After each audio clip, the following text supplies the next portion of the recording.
ಅದಾನಿ ಬಗ್ಗೆ ಬಿಡಿ, ಟಿವಿ ಆಂಕರ್ಗಳೇ ಹೇಳಿದಾರೆ ಎಲ್ಲರೂ. ಅವರೆಲ್ಲ ದಿನ ಬಂದ್ರೆ ದೊಡ್ಡ ದೊಡ್ಡ ಎಕನಾಮಿಸ್ಟ್ ಎಲ್ಲಾರದು ಹೋಗಿ ನೋಡ್ಕೊಂಬನ್ನಿ. ಎಲ್ಲರೂ ಅದಾನಿ ನಾಳೆ ಕ್ಲೋಸ್ ಆಗುತ್ತೆ, ನಾಡಿದ್ದು ಕ್ಲೋಸ್ ಆಗುತ್ತೆ, SBI ಮುಳುಗುತ್ತೆ, ಯಾವುದು ಮುಳುಗುತ್ತೆ, ಇದು ಮುಳುಗುತ್ತೆ, ಇದೇ ನ್ಯೂಸ್. ನಾನು ಒಬ್ಬನೇ ಕೂತ್ಕೊಂಡು ಹೇಳಿದ್ದೆ ಅವತ್ತು ಅದಾನಿ ಗ್ರೂಪ್ ಮತ್ತೆ ಬ್ಯಾಕ್ ಬರುತ್ತೆ ಅಂತ. ಟೆಕ್ನಿಕಲ್ ಗೊತ್ತಾಗುತ್ತೆ ನಿಮ್ಗೊಂದು ಸ್ಟಾಪ್ ಲಾಸ್ ಅಂತ ಹೇಳಿದೆ ಗೊತ್ತಾ. ಒಂದು ಸ್ವಲ್ಪ ನಮ್ ಕಾಮನ್ ಸೆನ್ಸ್ ಆಗ್ಬೇಕಾಗತ್ತೆ. ಯಾಕೆ ನಾವು ಜಿಯೋ ಪೊಲಿಟಿಕ್ಸ್ ತಿಳ್ಕೋಬೇಕು ಸರ್. ಇಲ್ಲಿ ಎಕ್ಸಾಂಪಲ್, ಇಲ್ಲಿಂದ ನಿಮ್ದು ಬೀಳೋ ಟೈಮ್ ಆಗಿಲ್ಲ, ಬೀಳ್ತಾ ಇದೀರ ಅಂದ್ರೆ ಬೈ ಆಕ್ಸಿಡೆಂಟ್ಲಿ ಬೀಳ್ತಾ ಇದೀರ ಅಂತ ಅಷ್ಟೇ. ಇಲ್ಲಿಂದ ಬೀಳ್ತಾ ಇದೀರ, ನಿಮ್ ಬೀಳೋ ಟೈಮ್ ಬಂದಿಲ್ಲ, ನಾನು ಹೇಳದಲ್ಲ ಬೀಳೋ ಟೈಮ್ ಬರುತ್ತೆ ಅಂತ. ಟೈಮ್ ಬರದೇ ಬೀಳ್ತಾ ಇದೀರ ಅಂದ್ರೆ ಟೆಂಪ್ರವರಿ ಬೀಳ್ತಾ ಇದೀರ ಅಂತ ಅರ್ಥ, ಪರ್ಮನೆಂಟ್ ಅಲ್ಲ.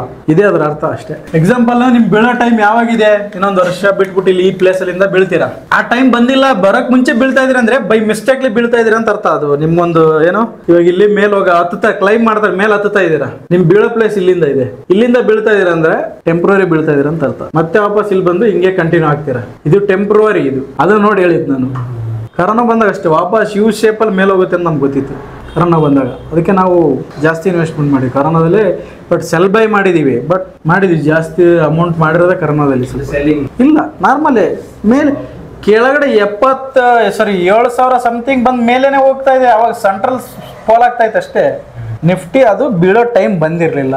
ಬೀಳ್ತಿದೆ ಅಂದ್ರೆ ಟೆಂಪ್ರವರಿ ಬೈ ಆಕ್ಸಿಡೆಂಟ್ಲಿ ಬಿದ್ದಿರೋದು. ಟೆಂಪ್ರವರಿ ಆಕ್ಸಿಡೆಂಟ್ಲಿ ಬಿದ್ದಿದೆ ಅಂದ್ರೆ ಅದು ಪರ್ಮನೆಂಟ್ ಬಿದ್ದಿರೋದಲ್ಲ. ಆವಾಗ ನಾವು ನಮ್ಮ ಡಿಸಿಷನ್ ಚೇಂಜ್ ಮಾಡೋ ಅವಶ್ಯಕತೆ ಇಲ್ಲ. ವಾಪಸ್ ಇನ್ನು ಬೆಟರ್ ವೇಲಿ ಟೆಂಪ್ರವರಿ ಬಿದ್ದಿದೆ ಅಂದ್ರೆ ಇಲ್ಲೇನ್ ಬೀಳಕ್ ಬಿದ್ದಿದೆಯಲ್ಲ ಅದ್ರ ಡಬಲ್ ಬೋನ್ಸ್ಬೇಕಾಗುತ್ತೆ. ಮತ್ತೆ ಕರೋನಾದಲ್ಲಿ ಹಂಗೆ ಆಗಿದ್ದಲ್ವಾ, ಬಿದ್ದಿದೆ ಡಬಲ್ ಯು ಶೇಪ್ ಅಲ್ಲಿ ಮೇಲೋಗಿದೆ.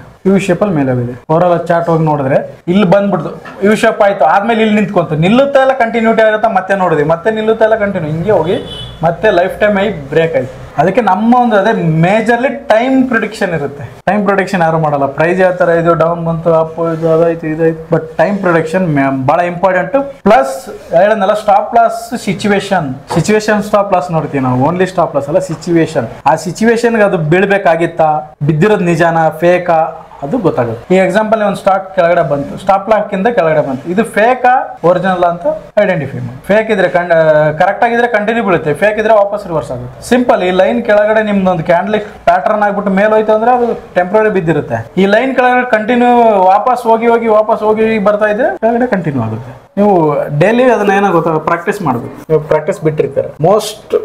ಜಾಸ್ತಿ ನೋಡ್ಬೇಕು ಚಾರ್ಟ್ ನೋಡ್ತಾ ನಾನು ಬಿಗಿನಿಂಗ್ ಡೇಸ್ ಅಲ್ಲಿ ನಾನು ಒಂದ್ಸರಿ 4 ಗಂಟೆ ಬೆಳಗಿನ ಜಾವ ಮಲ್ಕೊಂಡಿದ್ದೀನಿ. ಚಾರ್ಟ್ ನೋಡ್ತಾ 4 ಗಂಟೆ 3 ಗಂಟೆ ಎಲ್ಲ ಮಲ್ಕೊಂಡಿದ್ದೀನಿ. ಮತ್ತೆ 9 ಗಂಟೆ ಓಡ್ಬೇಕು ಮಾರ್ಕೆಟಿಂಗ್ ಜಾಬ್ ಹೋಗ್ತಾ ಇದ್ದೆ ನಾನು.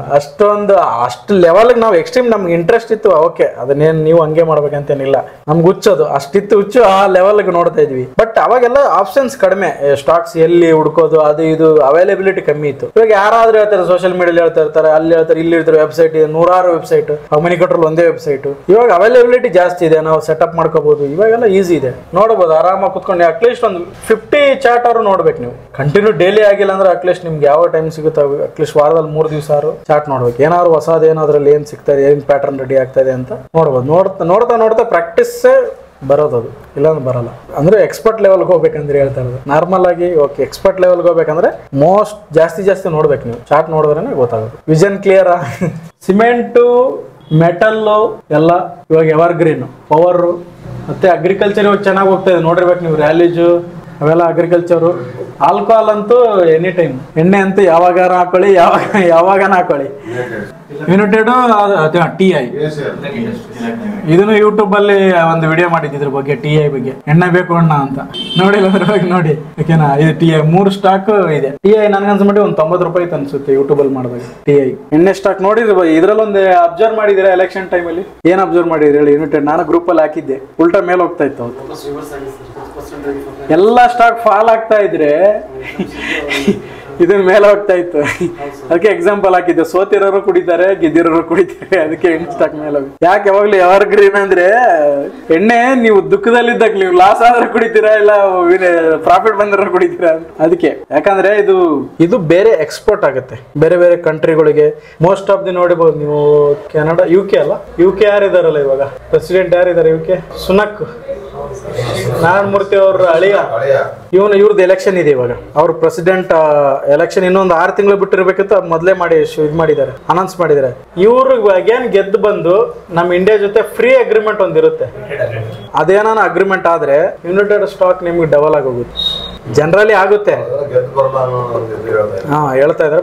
ಬೇರೆ ಪರವಾಗಿಲ್ಲ, ಇನ್ನೊಬ್ರು ಬರ್ಲಿ, ಫ್ರೀ ಅಗ್ರಿಮೆಂಟ್ ಆಗ್ಬೇಕು. ಹೈಯೆಸ್ಟ್ ಕನ್ಸ್ಯೂಮ್ಸ್ ಆಗುತ್ತೆ ಡ್ರಿಂಕ್ಸ್. ಯಾಕೆ ಅಂದ್ರೆ ಅಲ್ಲಿ -5-7 ಇರುತ್ತೆ. ಎಲ್ಲರೂ ಕುಡಿಲೇಬೇಕು. ಲಂಡನ್, UK, US ಇವೆಲ್ಲ ಮೈನಸ್ ಹೋಗ್ತಾ ಇರುತ್ತೆ ಡಿಗ್ರಿ. ಅಲ್ಲೆಲ್ಲ ಡ್ರಿಂಕ್ಸ್ ಕುಡಿಯೋದು ನೀರ್ ತರ ಅಲ್ಲಿ. ಇಲ್ಲಿಂದ ಎಕ್ಸ್ಪೋರ್ಟ್ ಆಗುತ್ತೆ. ಹಂಗಾಗಿ ಡ್ರಿಂಕ್ಸ್ ಅಲ್ಲಿ ತುಂಬಾ ಎಕ್ಸ್ಪೋರ್ಟ್ ಆಗುತ್ತೆ. ಹೊರಗಡೆ ಕೂಡ ಎಕ್ಸ್ಪೋರ್ಟ್. ಇಲ್ಲೇ ನೋಡ್ತಾ ಇರ್ತೀವಿ ನೀವು, ಡೈಲಿ ಕುಡಿಯೋರಿಗೆ ಏನು ಕಮ್ಮಿ ಇಲ್ಲ. ಎವ್ರಿ ಡೇ ನಿಮ್ಮ ಅಕ್ಕಪಕ್ಕನ ನೋಡ್ತಾ ಇರ್ತೀರಿ ಜನನ. ಅದು ಒಳ್ಳೇದಲ್ಲ ಆರೋಗ್ಯಕ್ಕೆ, ಸ್ಟಾಕ್ಗೆ ಒಳ್ಳೇದು ಅಷ್ಟೇ, ಆರೋಗ್ಯಕ್ಕೆ ಒಳ್ಳೇದಲ್ಲ. ಓಕೆನಾ? ಹಂಗಾಗಿ ಡ್ರಿಂಕ್ಸ್ ನೀವು ಯಾವುದೇ ಒಂದು ಚೆನ್ನಾಗಿರೋ ಟಾಪ್ ಒಂದು 5 ಕಂಪ್ನೀಸ್ ನೋಡಿ ಎಲ್ಲ ಚೆನ್ನಾಗಿ. ಡ್ರಿಂಕ್ಸ್ ಏನಂದ್ರೆ ನೀವು ಎನಿ ಟೈಮ್ ನನ್ನ ಪ್ರಕಾರ ಬಿದ್ದ ಯಾವಾಗಾನ ಚೆನ್ನಾಗಿ ಕ್ರಾಶ್ ಆದಾಗ ತಗೋಬೇಕಾಗಿರೋ ಸ್ಟಾಕ್ ಅಂದ್ರೆ ಡ್ರಿಂಕ್ಸ್ ಅಲ್ಲಿರೋ ತಗೋದು. ನೋಡಿ ಮೊನ್ನೆ ಯುನೈಟೆಡ್ ಸ್ಪಿರಿಟ್ ಬಿದ್ದೇ ಇಲ್ಲ.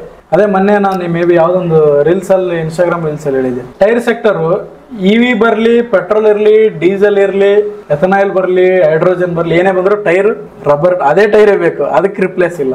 ಬೇರೆ ಯಾವ್ದಕ್ಕೂ ರಿಪ್ಲೇಸ್ ಮಾಡ್ಬೋದು. ಈಗ EV ಬರ್ಬೋದು, ಪೆಟ್ರೋಲ್ ತೆಗೆದು ಡೀಸೆಲ್ ತೆಗೆದು, ಟೈರ್ ಅದೇ ಬರುತ್ತೆ. ಏನೇ ಚೇಂಜ್ ಮಾಡಿದ್ರು ಟೈರ್ ಮಾತ್ರ ರಿಪ್ಲೇಸ್ ಇನ್ನೂ ಬಂದಿಲ್ಲ.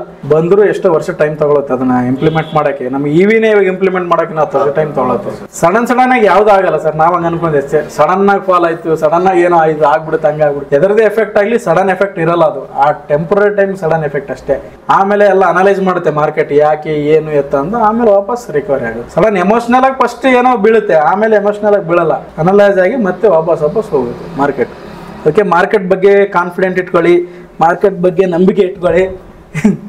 ಓಕೆನಾ? ದಿನ ಕ್ರ್ಯಾಶು ಅದು ಇದು ಅಂತ ಜಾಸ್ತಿ ನ್ಯೂಸ್ ನೋಡೋಕೆ ಹೋಗ್ಬೇಡಿ. ನ್ಯೂಸ್ ನೋಡೋದು ಎಷ್ಟು ಕಮ್ಮಿ ಮಾಡ್ತೀರಾ ಅಷ್ಟು ಒಳ್ಳೆ ಪ್ರಾಫಿಟ್ ಮಾಡ್ತೀರಾ.